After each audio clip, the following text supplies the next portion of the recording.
It is morning time in Lafayette, Louisiana.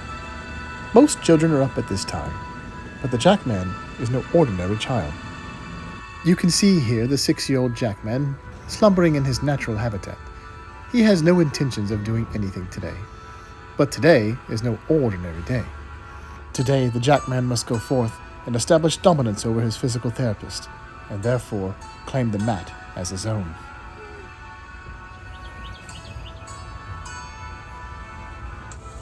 Since the Jackman cannot walk, the father loads the wheelchair to the back of the Tahoe. He has forgotten it before. It was unsettling.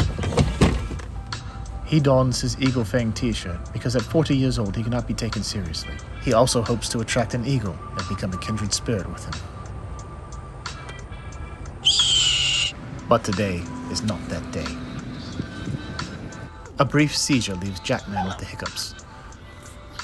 The Jackman has been diagnosed with LGS, Lennox-Gastaut syndrome. This means his seizures are uncontrolled and can vary. It also means he has developmental delays. He wants nothing more to do with the father. Begone, sir.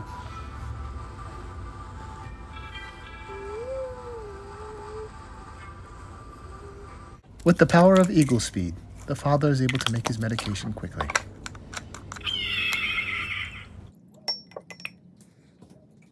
At last, the Jackman has awakened. It is time to get him ready and fed. He will need all the strength he can muster in order to conquer the physical therapist. Good morning. It appears this task will be harder than first thought. At last it is breakfast time. The Jackman receives his nourishment through a G-tube. It is also how he receives his medication, hoping to keep the seizures at bay and keep him strong enough to bite like an eagle. Though only 6 years of age, the Jackman's eagle fangs are already beginning to cut the gum line. Soon, he will be able to get the physical therapist. Seen here is not so rare footage of the father launching the Jackman from his habitat into the car. All right, buddy. He applies the Jackman into his car seat with grace and poise. He has done this before. It is painfully obvious by the look on the Jackman's face that he is ready for the day's events. He grows weary of listening to the father singing his show tunes. See, that's what happens when you up against the ruffians. We in the poo now. Somebody's got to shovel it. Hercules Mulligan. I need no introduction. When you knock me down, I get back. I stand up. I get back up, Jack. I get back up. Now that is over with, they can continue to the physical therapist's office, where Jack still has his task awaiting him.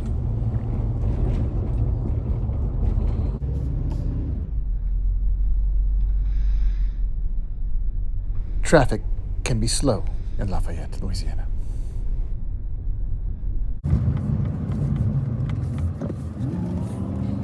But at last, the Jackman and the father have arrived at their destination.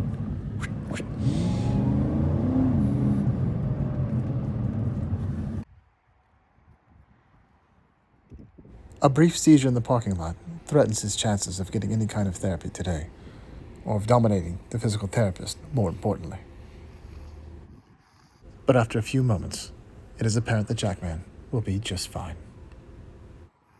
The Jackman listens intently as the father gives him last-minute advice before seeing the physical therapist. There is no further time for preparation. He travels down the hallway and enters the room where he awaits.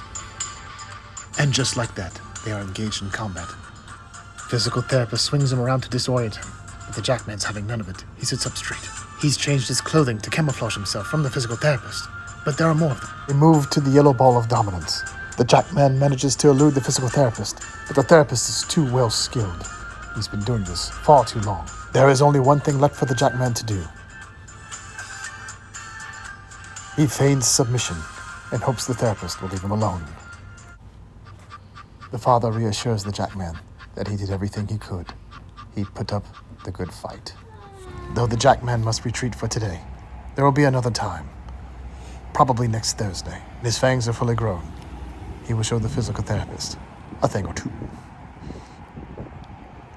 The father rewards himself with an ice-cold beverage. Always leave a tip. Safe in his habitat, the Jackman will dream about how he will next proceed in defeating the physical therapist.